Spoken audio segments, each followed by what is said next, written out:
I am here at Ethnos 360 Aviation, Southern Arizona, and if you're wondering what that is, that's actually the organization that I fly with in Papua New Guinea. I'm just here for a couple days. I thought it'd be really fun to take you out and introduce you to some of the airstrips that I did all of my bush training, actually all the airstrips almost, that I did my bush training, and walk you through the process of my training. What exactly we did, how many hours it was, things like that. So let's go get the Kit Fox out of there and get out at 6:30 in the morning before the winds pick up.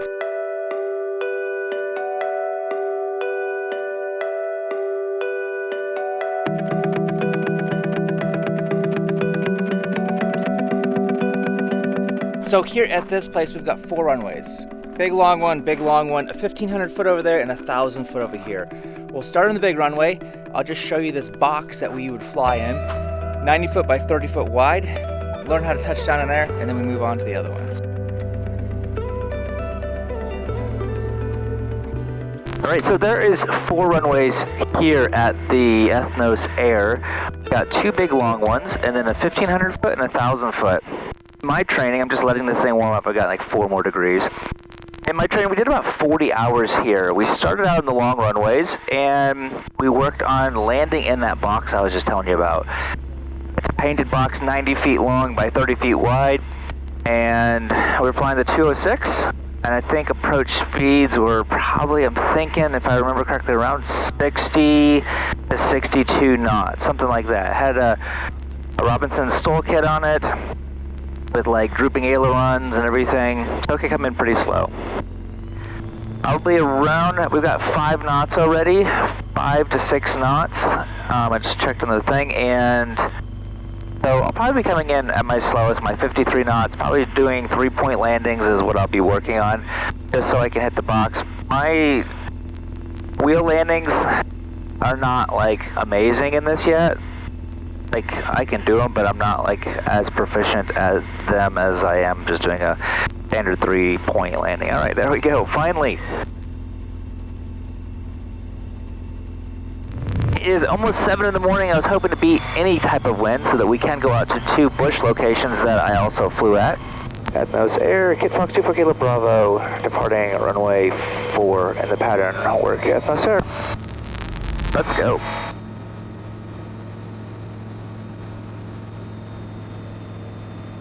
All right, there's 40 miles an hour. And this thing takes off so much easier with just myself. I went flying with Doug yesterday. Really fun. If you haven't seen that video, you can check it out right before this. He's the guy who did my tail wheel endorsement here at the same place. But we're gonna go land on that runway because that's landing into the wind, and see if I can land in the box for starters. The elevation here is 4,200 feet, so I'm going to go up to 4,700 feet just so I can kind of turn my 500 final. So after we could get proficient in landing in this box is when we could start moving on to the shorter runways. The second one was 1,500 feet and then 1,000 feet here, and we would do emergency landings, like power off landings. We wouldn't turn the engine off, but just power off, and those ones were fun. Down to the 1,000 foot, in the pattern, engine out simulation, landing around cows. it was a lot of fun. I loved it. Ethnos Air 24 Kilo Bravo, turning left base, runway 17. Ethnos Air. Okay, let's slow on down, get our flaps in. Do full trim, just make sure that my brakes are still good and on. We'll go full flaps, there's 65 miles an hour. Like I said, we're going to come in at 53 miles an hour and see if we can land in this box. Ethnos Air 24 Kilo Bravo, turning final 17. There's 60 miles an hour. Feels nice and smooth there, which is extremely helpful when you're trying to do spot landings. And you know, I might just do a wheel landing. I lowered my pressure on these tires to 6 pounds, and honestly, they could probably go less, just because this is such a light airplane that they tend to want to bounce. All right, there's 55.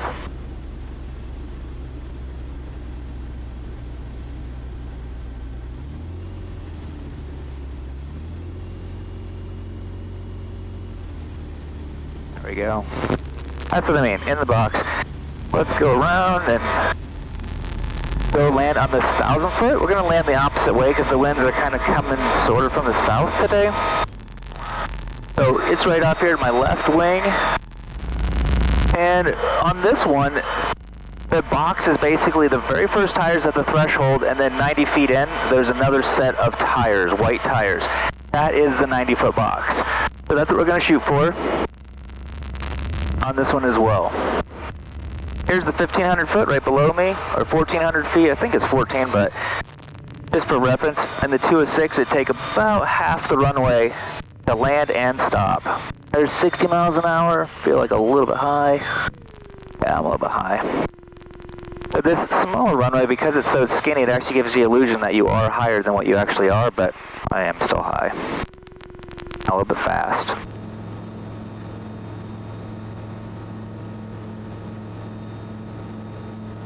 Feels like my ground speed's a little bit faster than it should be. There's 55, yeah, I feel like I'm fast.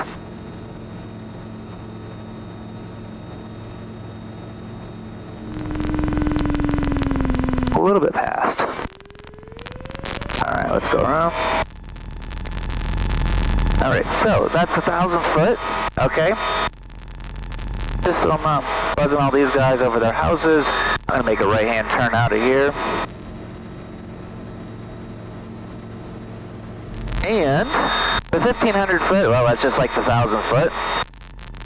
But I'm going to go to these two other ones out of here that I think are a heck of a lot more fun. One's a 1,300 foot. It's similar to this one here, but it's on a 3% slope. And then I've got another one that's 900 feet. And it kind of lands with like a little bit of a drop off at the end of the runway. Then it's kind of flat, or very close to flat. Goes up to I think a 6 or 7% slope, and then levels off at the top. And those are only about maybe 10, 15 minutes out at most, out of here. And there's also, yesterday on my flight with Doug, flying by, we actually saw what looked to be like 2 runways just out here in a field that I've never seen before. I've flown out here so much, I've ridden my motorcycle 5,000 miles out here, and I've never seen these, and they're like 2 miles away, so I might go check that out on the way out there. And just wheel land it and just check it out. So in that 40 hours that we were doing this training and doing spot landings, that's what a lot of the training was, is just learning how to fly an approach. We call it a string approach. Others just call it a stabilized approach. But basically, we're flying to a specific spot. The way I do it is I usually pick out about a plane and a half before where I want to touch my wheels is what I'm looking at. I'm not looking at what I actually want to touch down. I bring my eyes back and I'm focusing on that. Now, I used to fly where I would go pitch for airspeed, power for altitude. In my head, that's what I was doing. Now, I know a lot of you, this is such a controversial topic. One of the viewers said, hey, actually, it's the other way. So I said, hey, you know what? I'm going to at least think of it. I'm going to give him the benefit of the doubt, even though I've learned it this way my whole life and have flown like this for like 15 years or more. I'm going to think about it this way and just see if it's easier or whatever else, because I'm always open to ideas, right? So I started changing in my mind how I fly my approaches when I'm actually thinking about what I do first. So when it was pitch for airspeed, power for altitude, I felt like I had to do more corrections to get what I wanted. Because I would pitch to slow down, but then I'd pull a little bit of power so I wouldn't climb. But now what I do is I use my power for my airspeed, which is what you do anywhere else. Okay, actually, is that it right there? I think that's it right there. And then there's another one right over there. Let's flip around and just touch on it and see what it looks like. So I'll just talk you through what I'm going to do right here on this approach. Just get a few notches of flaps in, start getting my trim back. I'm not having to pull as far back on the stick. I'm keeping a little more speed in the turns just for margin of safety. Let's go full flaps, especially because I'm looking around. Not really knowing where it is. Oh, there it is. Okay. So if I'm a little fast, which I am, I'm 72 miles an hour. I want to start slowing down. I'm going to pull my power immediately. As I start pulling, then I'm going to start pulling my pitch. Now you can do it the opposite way too. You can start pulling back and then pull your power. That's the same thing, honestly.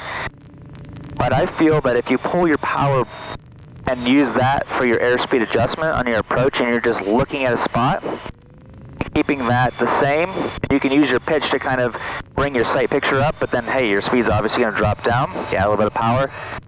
It's honestly doing the same thing, and you guys can argue with me, but on so many approaches, that's all it is. So, okay, I'm going to make sure that there's no bushes on this, because it does look like there's some, maybe some wheel ruts, and those are not fun to get in. Yeah, there's wheel ruts. I've gotten those before. Actually, no, they're not really ruts.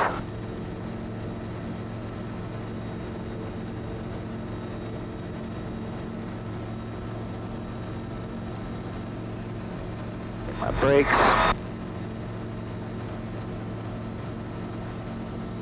Alright, on to the next. So anyway, what I was talking about is, yeah, I do my power to adjust my airspeed on the approaches. You can honestly fly both ways, and you're going to do just fine. I say that because I've flown both ways. I've flown with my power for my airspeed now for about 2.5 years. And I like it actually better. But I also flew the opposite way for about 15 years, and it also works. So, call it what you want. The winds are coming out of the south, and the only reason why I'm saying it's because McKinley is a north-south runway, more or less. And you can have tailwinds on landing, and it's only a one-way airstrip. Or Rocker M, it's a two-way, but that's also a 3% upslope, so I wouldn't really call it a two-way. I've landed downhill before, and it's a little uncomfortable. And then during those 40 hours as well, we would do some mountain flying. Like I did all my flying in Oklahoma where there's just a bunch of grids and there's no hills really to speak about. And so my first introduction to mountain flying at all was here. And went over the concepts, and we flew out here in these, I don't know, the Chiricahua. These are Chiricahua Mountains, I think, kind of this whole range. Actually, these ones are different, but anyway, that's where I did my mountain training. I really hope that there's not much wind here. So I think what I might do is I might come over here to McKinley first and see if we can land there first, because I think if I wait much longer, it's going to be too windy there, and then I won't even get to show you that one. And that's the one that we considered our graduation strip. Like I said, 900 feet long, goes up to 7% slope, I think. Actually, I have a book right here. I haven't even looked at it. Wow, yeah, it's already really bumpy out here. Okay, there's Rocker M. Yep, 1,300 feet by 15 feet wide. Okay, I guess they call it Circle H Ranch now, and it is 900 by 30 feet wide. Elevation 4,600, max slope 7%. Wind 5 knots down, wind crosswind is 5 wind component. These are what they give their students. Winds pick up around 8 to 8:30. So we'll see if we can just actually maybe do this one first. Thankfully the road tax is pretty quiet, but I do have permission to come out here, so if you're in the area, please don't come land on this place because it is private property, and we do have permission to come out here. And then the other one, Rocker M, is like 1.5 miles, 2 miles from the border. So, yeah, who knows, Border Patrol might show up today. Wondering what I'm doing. See it. I'm going to fly over it just so I can kind of get a feel for if there's a windsock. So I'm going to come up here and then come around, make a right-hand turn, fly over, and then enter a left pattern. Then I fly over top of these hills. So this was my graduation strip that once we did all the training, I came out here and did solo flights out to this place. It was really fun. I really enjoyed it. So 4,600, so 5,100 turning final. Yeah, the winds are definitely picking up. So, you know, I think in New Guinea how crazy it is when you go out into the middle of the jungle and there's people that live in the craziest places, like, wow, how did they get out there? I feel it's like the same in Arizona. Like, there's places in the middle of nowhere, and you're like, wow, there's a house or a trailer out here. That's crazy. Middle of nowhere. So 900 feet is pretty long for the Kit Fox. Just on average, 300 feet is pretty standard, I would say. Probably, honestly, less than that for landing. 300 feet for takeoff roll. What the books say, I think. But I've seen it be less than that. Okay, so it looks like the windsock is just pretty much laying a little bit limp. It's maybe a little bit of a 1 knot crosswind, but they did just grate this out here, so I know that it's in good condition. I'm not going to fly this like I would the 206, where I'm trying to land at the very end. Because it's so light and it's affected by any type of downdrafts, I'm just going to fly it and kind of land a little ways in. Because there is about a 20-foot kind of drop off at the end of the runway. Turning final, 60 miles an hour. It's a little rocky, so we're going to see how this feels first.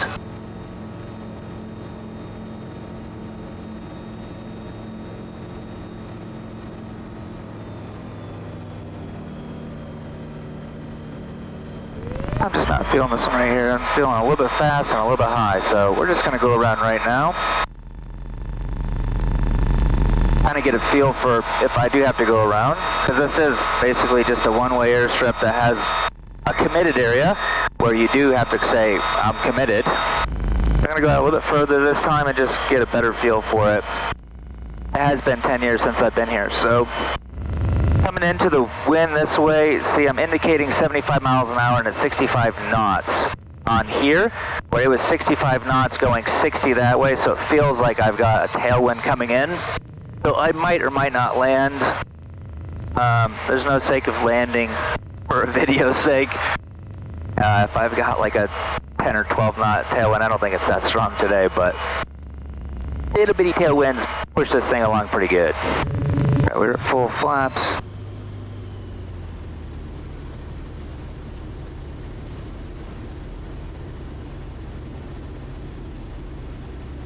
.66.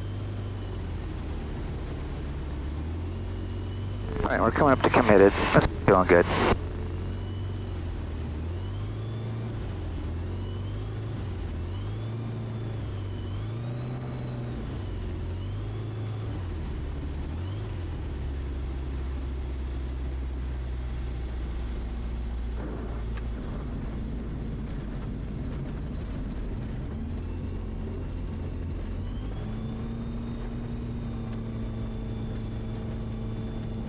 So I've got a little bit of a crosswind. I felt it coming in. I just felt a little bit fast. That's why I dropped my flaps the second I was like really close to the ground, because that's going to make sure that you stay on the ground. Well, let's jump out real quick, fly the drone for a second, get a better feel of the area.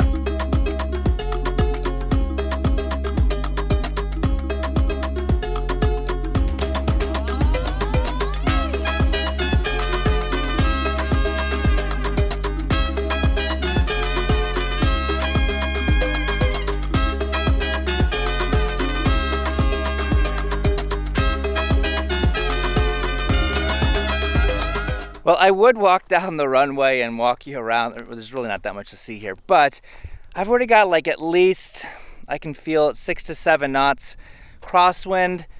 So I really want to get down to Rocker M, which is just another 5-6 minutes down the way, right on the border, like I said. And so I want to get out of here so that I can go show you that. Let's jump back in and go see that.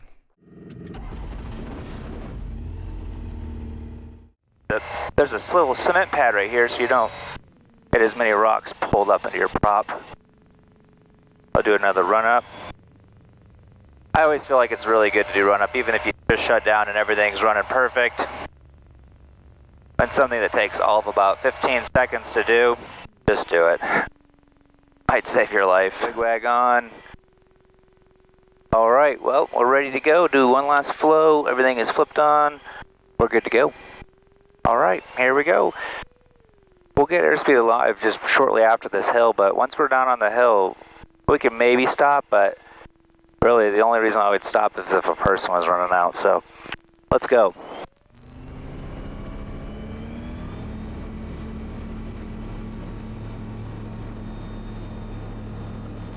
Yep, there's 40. All right, so you can see this little drop off right here at the end of the runway, right there. That gets pretty intimidating when you're coming in. I would not have landed today if I had the 206. There's too much tailwind component coming in. And if you're not a pilot, tailwind's just pushing you in and makes your ground speed a lot faster when you're landing, so it takes a lot longer to slow down just because your aircraft is actually going over the ground faster than what you think you're flying at. So this next airstrip, I thought was actually more fun than this one. Just because I always wanted to land on a dirt road. I was always just like some weird dream of mine. I was just like, oh man, it'd be so cool to land on a dirt road.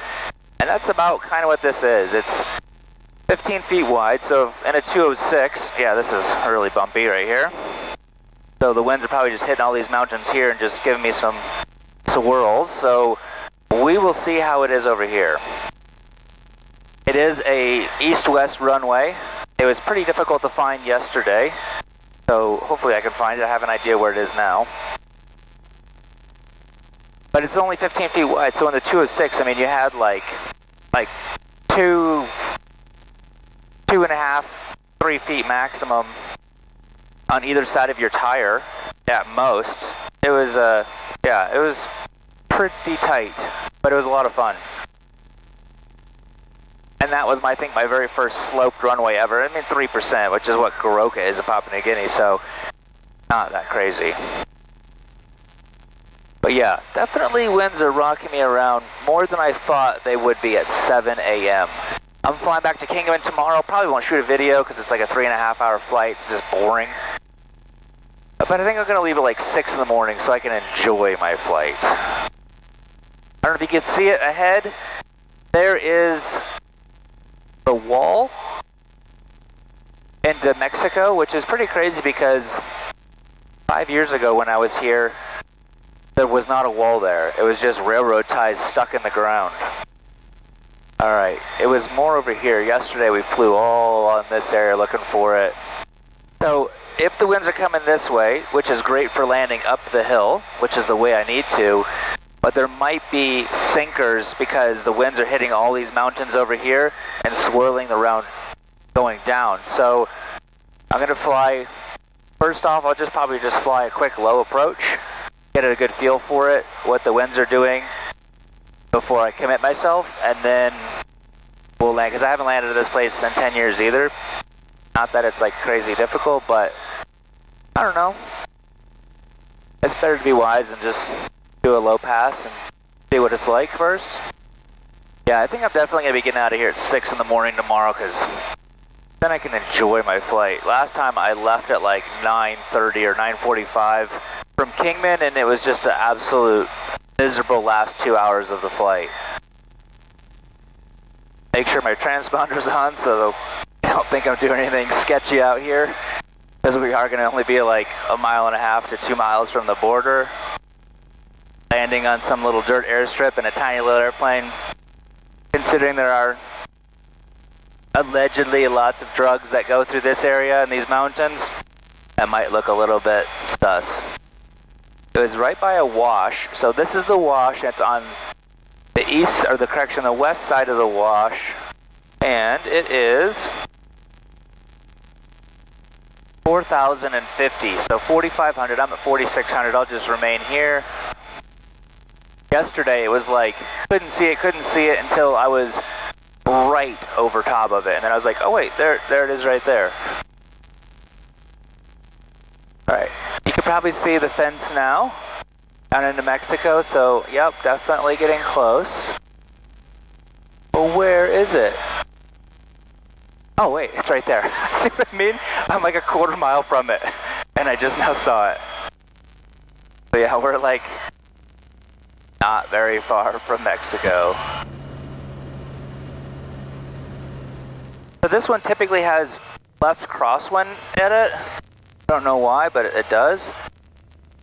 I can feel the wind push me this way, so if I do land, I'll have a tailwind takeoff unless I take off uphill, which I've done as well, and it's not that big of a deal here.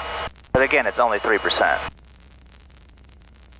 but I do feel it's pushing me along pretty good. Okay, we're just gonna do a flyover, get a feel for the winds, see the windsock, what it's doing. A little bit fast. Yeah, I definitely have some wind because my ground speed is way slower than my indicator. Looks to be like 8 to 10 knots. I'll just remain here, just so I can do a flyover.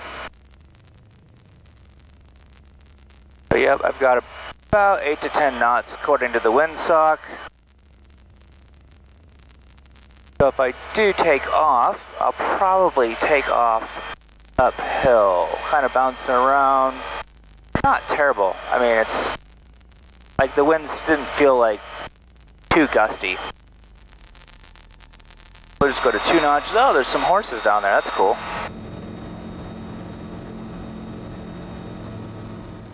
So if I do, when I probably do take off out of here, I'll probably just take off uphill because it's only 3%. It's 1,300 feet long. Guarantee I'll get my speed up by 1,300 feet. Okay, where did it go? This is like New Guinea, it just disappears into the desert. Oh, there it is. Alright, just the other side of this wash, we'll turn base, go full flaps. Get between 65 and 70 miles an hour on the turn, then start slowing. Or 60, 65 in my final turn. Oh, nope, I'm gonna go up to 70. Just pushing around a little bit. So I've got a little bit of a quartering crosswind. Not terrible. Alright, winds are down the runway now, it looks like, or calm.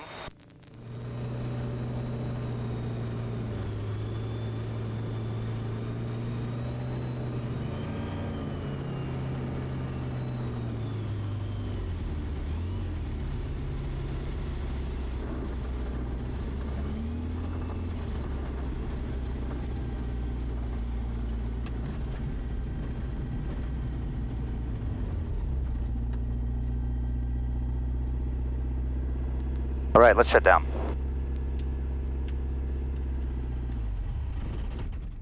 Well, definitely a little bit of a breeze, not terrible out here. I'll have a quartering tailwind if I take off downhill, but I think what I'm gonna do, because it feels more like 10 knots, kind of gusting maybe a little bit more, I'm actually probably gonna go down there and take off uphill.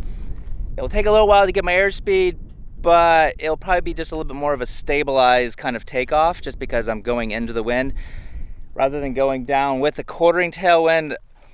I haven't really taken off with a quartering tailwind in a tailwheel, so I don't really know. I don't think that that would be as easy. So that's my thinking. I'm gonna throw the drone up so you guys can see and then get out of here.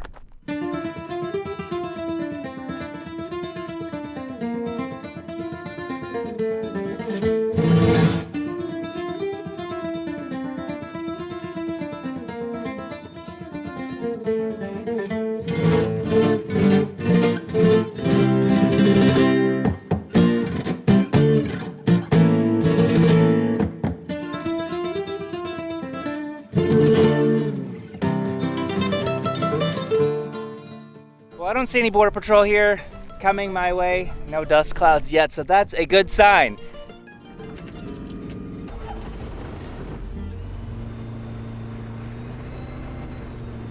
It's really nice because it's kind of hard to see ahead of me. The only thing with this camera is it's flip-flopped, so it kind of makes it difficult. And so I'm expecting a lot longer takeoff roll, if you guys are wondering.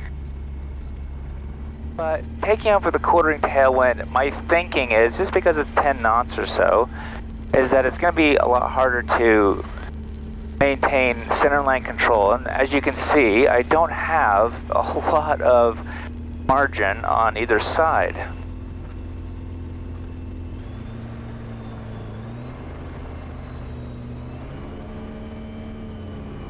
All right, there we go. Again, we're going to do a quick run-up.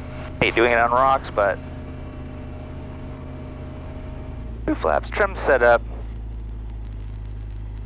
My wig wags are on.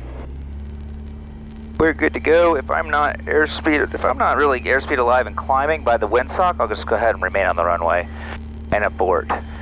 Otherwise, 40 knots, or 40 miles an hour indicated, we'll pull full flaps, get off the ground, and then just maintain just off the ground just to get my speed up, as it is a little gusty, and then we'll start getting the flaps out. All right, let's go.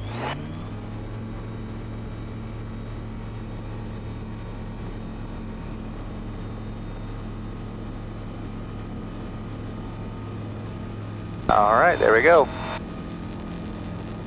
Like I said, really not that hard in a little plane like this, especially when you have 10 knots on your nose. Get the rest of all my flaps out, and there you have it.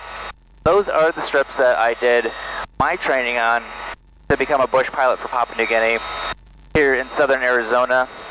And if you're interested in ever even becoming a bush pilot, I know that some of you guys are, specifically a missionary pilot.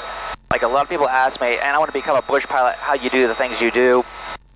I honestly don't know the route to do that, because that's not the route that I took. I'm in missions, and I fly for a mission organization. You know what, I'm going to go on these sides of the mountains and climb up, because it was pretty rough over there. There will be a link down below to the organization that I fly with. If you want to find more information, things like that. I'm heading back over to Papua New Guinea here in another month and a half, I think. Yeah, about 2 months actually from now. And we're still raising up sponsors. I know I mentioned it before, but if you guys haven't seen any of my other videos, I thought I'd mention it to you guys now. We still do need new sponsors. We're actually sponsored to go to the job. Our organization does not pay us to go do this. We have individuals that sponsor us, support us to go do the work that we do over in Papua New Guinea. So if you're interested in finding more about that, there'll be a link down below to two videos that I explain what it is that we actually do over there, because I don't really talk about my ministry over there.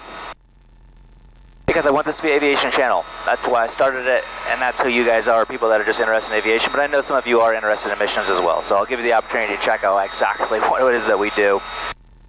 And I'll see you guys next time. Hope you guys enjoyed this video. If you did, be sure to give it a thumbs up, share it with your friends, share it with anybody who might be interested in this type of flying, and see you guys next time.